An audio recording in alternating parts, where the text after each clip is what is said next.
जय हिंद दोस्तों, त्यागी trading tips में आपका स्वागत है। तो इस वीडियो के अंदर हम बात करने वाले हैं दो टॉपिक के ऊपर। यहाँ पर बात होने वाली है। पहला टॉपिक होगा यहाँ पर कि गिरावट कब रुकेगी, और गिरावट इन दो कारण अगर कंप्लीट नहीं होते हैं, इन दो कारणों पर समझौता नहीं होता है, तो बड़ी गिरावट आने वाले टाइम में और भी देखने को मिल सकती है। ग्लोबल आपको बहुत कुछ देखना पड़ेगा। आपको सिर्फ ये नहीं कि स्टॉक मार्केट के अंदर शेयर खरीद लिया काम चल जाएगा, नहीं, इससे काम नहीं चलने वाला है। इस समय सिचुएशन दूसरी है।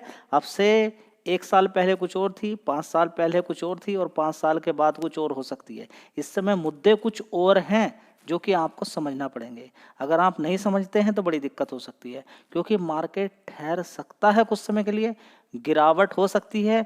एक सिचुएशन ऐसी भी बन सकती है कि बहुत बड़ी गिरावट, अभी यहाँ पर आपको 24,600 दिखाई दे रहा है, हो सकता है कि 22,000 तक भी पहुंच जाए। सिचुएशन की बात है, हो सकता कुछ ना हो, लेकिन आपको समझ में तो आना चाहिए कि किस तरीके से विदेशी ताकतें इंडिया के पीछे पड़ी हुई हैं, खासकर अमेरिका। आपको मालूम है कि अमेरिका क्या क्या चीज़ें कर रहा है, किस तरीके के रिस्ट्रिक्शंस लगा रहा है।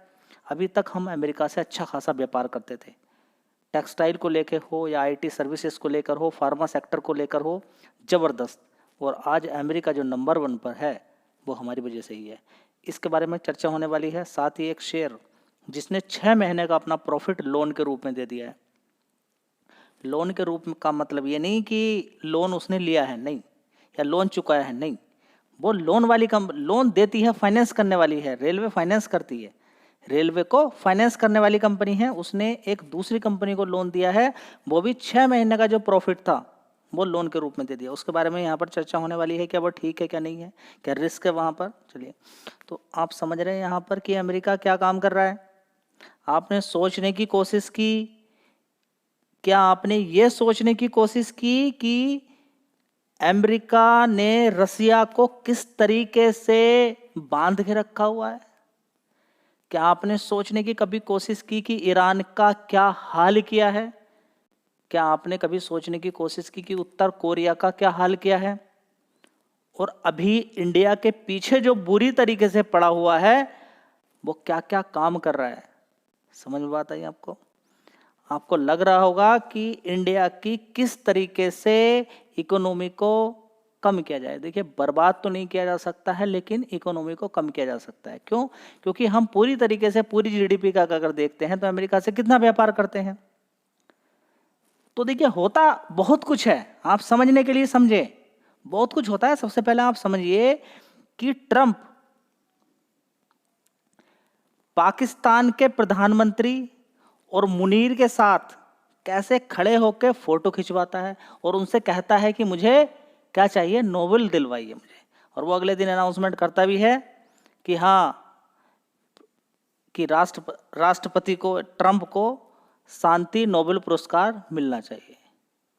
क्यों? समझिए क्यों। चाइना पर 3 महीने के लिए अभी रिस्ट्रिक्शंस नहीं लगाए गए हैं। चाइना पर टैरिफ नहीं लगाया गया है, अभी 3 महीने के बाद पूरी तरह से उसको टाइम दिया जा रहा है। क्यों? इंडिया जिस जिस चीज में अमेरिका के साथ बड़ा बिजनेस करता है या फिर और भी कहीं पर बिजनेस करता है, तो वहां पर क्यों रिस्ट्रिक्शंस लगाए जा रहे हैं? अभी तो देखिए, इंडिया जो बड़ी कमाई करता है अमेरिका के साथ, वहाँ पर आप देखिए कि किस तरीके से 50% का टैरिफ लगाया गया। फिर जहाँ से आईटी सर्विसेज से बड़ा प्रॉफिट बनता था, वहाँ के एम्प्लॉय को किस तरीके से खदेड़ने का बड़ा तरीका अपनाया जा रहा है। H1B वीज़ा की वजह से आप देख सकते हैं, H1B वीज़ा की वजह से 75% ग्लोबली अगर देखें तो कुछ लोग लिए जाते हैं अमेरिका के अंदर, ठीक है, उनको लिया जाता है। वो बड़े बड़े इंजीनियर हो सकते हैं, डॉक्टर हो सकते हैं, अमेरिका को चलाने का काम करते हैं। तो उसमें से 75% इंडिया के लोग ही रहते थे।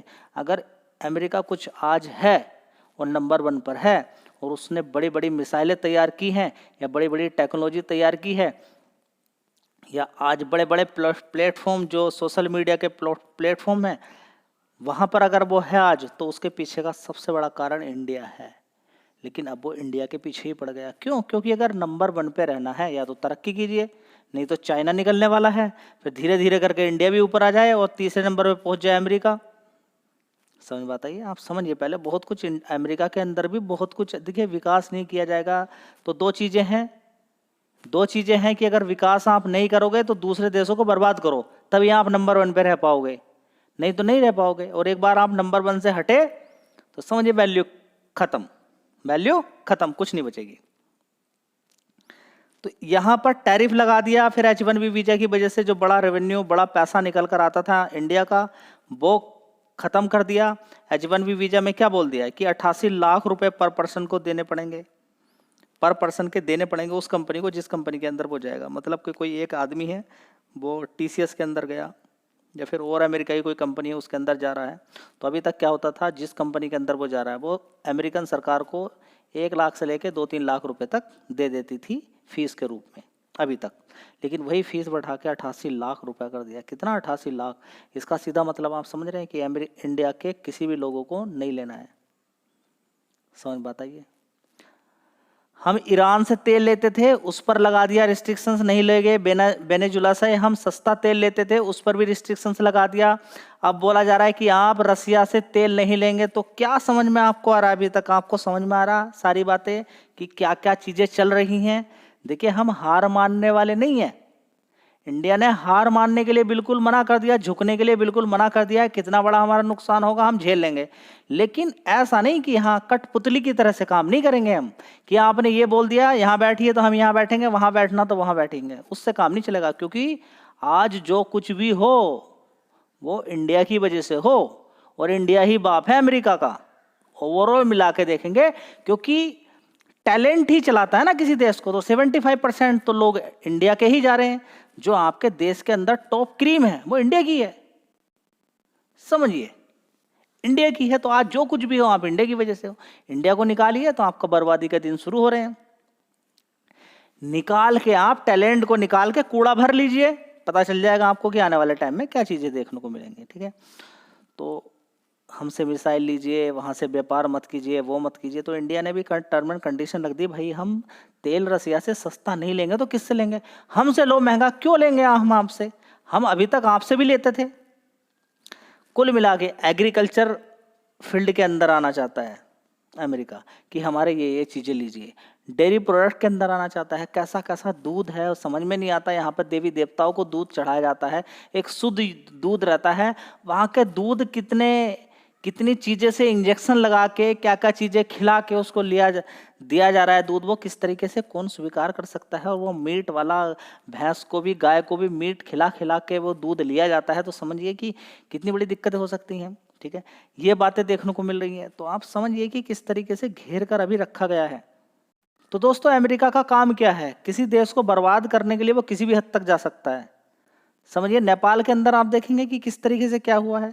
बांग्लादेश के अंदर आप देख सकते हैं, पाकिस्तान के अंदर तो आप देख ही रहे हैं क्या क्या चीजें देखने को मिल रही है। ठीक है, तो लड़ाई को बढ़ाने में रसिया यूक्रेन की लड़ाई लगातार जो बढ़ रही है, उसके पीछे का कारण आप समझिए। देखिए, रसिया ने अभी भी डरने का, देखिए रसिया को पूरी कोशिश की जा रही है डराने की। यूक्रेन के अंदर आप देखेंगे तो जेलेंस्की ने ये बोला है कि नेटो डरपोक है, वो मुझे हथियार नहीं दे रहा है, और वो बड़े हथियार दे तो मैं रसिया पर बड़े हथियारों से युद्ध करूं। तो नेटो को मालूम है कि रसिया को कमजोर करना है, खत्म नहीं, कमजोर करना है ताकि वो आगे बढ़ ना सके। उसको मालूम है कि उसके पास परमाणु हथियार है, और एक बार यूक्रेन को बड़े बड़े हथियार अगर दे दिए गए और बड़ा अटैक होता है तो फिर वो अटैक कहाँ रुकेगा जाके? किसी को मालूम नहीं कि वो अटैक कहाँ पर रुकेगा जाके। तो रिस्क आप समझ रहे हैं। रसिया को अगर कोई दिक्कत परेशानी होगी तो हम फिर खड़े होंगे वहां पर जाके, और ये युद्ध आगे बढ़ सकता है। क्योंकि अभी तक ये भी खबर देखने को मिल रही है कि रसिया का जो फ्रीज पैसा है, फ्रीज गोल्ड है, सोना है, रिजर्व्स है, जो भी है, उसको निकाल के यूक्रेन को देने की बात चल रही है। उनके हथियार, मतलब कि वो कब्जा करेगा अमेरिका। तो देखिए कि रूस कितना गुस्से में यहाँ पर जा सकता है। तो आप समझिए कि किस तरीके के रिस्ट्रिक्शंस, ये एक झटके का काम था स्टार्टिंग में ही। अमेरिका का एक स्टार्टिंग का ही काम था कि इस युद्ध को तुरंत खत्म किया जा सकता था, लेकिन युद्ध को बढ़ाया गया, बलिदान चढ़ गया यूक्रेन का, और चढ़ना बाकी है।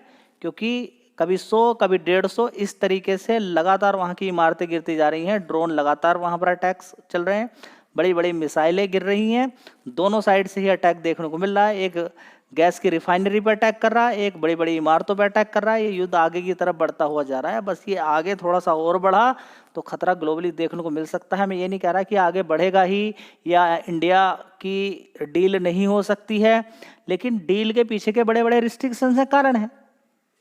समझिए कि डेयरी प्रोडक्ट के अंदर, एग्रीकल्चर के अंदर ये सारी चीज़ें, साथ ही आप वहाँ से तेल नहीं लेंगे, वहाँ से ये नहीं करेंगे, वो नहीं करेंगे, ये नहीं करेंगे, इस तरीके की कंडीशन लगा के रखा हुआ है अमेरिका। अमेरिका को डील नहीं करनी है, अमेरिका को टॉर्चर करना है, रिस्ट्रिक्शन, ताकत, पावर दिखानी है अपनी। उसको समझ में आ रहा है कि आने वाले टाइम में क्या होने वाला है। ठीक है, तो जिस तरीके से रिस्ट्रिक्शंस लगाए जा रहे हैं, ग्लोबली टैरिफ वगैरह लगाए जा रहे हैं, उसमें अमेरिका का बहुत बड़ा नुकसान है। लेकिन उसको मालूम है कि अभी इन देशों को, चाइना की बात करें या फिर इंडिया की बात करें, रशिया की बात करें, इनको जितनी जल्दी तोड़ दिया जाए, जितना कमज़ोर कर दिया जाए, उतना ही अमेरिका ऊपर रहेगा। बस ये कारण यहाँ पर निकल कर आ रहे हैं और उनकी वजह से ही बहुत कुछ देखने को मिलेगा। अभी आगे भी कुछ देखने को मिल सकता है। तो आपकी पूरी नज़र होनी चाहिए फार्मा पे। जिस तरीके से अभी 100% का टैरिफ लगा है ब्रांडेड ड्रग्स पर, अगर जेनरिक पे भी लगा, जेनरिक मेडिसिन पे भी लगा, तो बड़ी दिक्कत परेशानी देखने को मिल सकती है। लेकिन ये मत सोच लीजिएगा कि वहाँ पर दवाई महंगी हो जाएंगी, वहाँ पर दिक्कत हो जाएगी, कहीं दूसरी जगह से ऑल्टरनेट निकल कर आ जाता है। ठीक है, तो बड़ा पक्ष, बड़ी छूट चाइना के सामने तो गिरा पड़ा है ना। धीरे धीरे करके रशिया को कमजोर कर दिया है, अब इंडिया को कमजोर किया जाएगा, उसके बाद फिर नंबर है चाइना का अगला नंबर। ठीक है, तो आप सारी चीज़ों को आप समझेंगे। लेकिन यहाँ पर भी चाइना को, रशिया को और इंडिया को, ईरान को कमजोर समझने की कोशिश कर रहा है अमेरिका। बहुत बड़ी गलती कर रहा है। चलिए दोस्तों, शेयर का नाम है IRFC। कभी 20 रुपये का शेयर होता था, कोई पूछने वाला नहीं। उसके बाद 220 रुपये तक ज़बरदस्त तेज़ी, उसके बाद धीरे धीरे गिरावट देखने को मिल रही है, क्योंकि छोटी कंपनी नहीं है। मार्केट कैप देख लीजिए, 1.59 लाख करोड़ का मार्केट कैप है। फंडामेंटल काफ़ी मजबूत है इस कंपनी के। रेलवे को फाइनेंस प्लस और दूसरी कंपनियों को भी फाइनेंस देना आप शुरू कर दिया है। NTPC की एक सब्सिडरी कंपनी है, उसको लोन दिया है। कितना लोन दिया है आप देख सकते हैं कि ज़बरदस्त लोन उसको दिया गया है। लगभग 3,388 करोड़ का लोन दिया गया है। कितना? 3,388 करोड़ का लोन दिया गया है।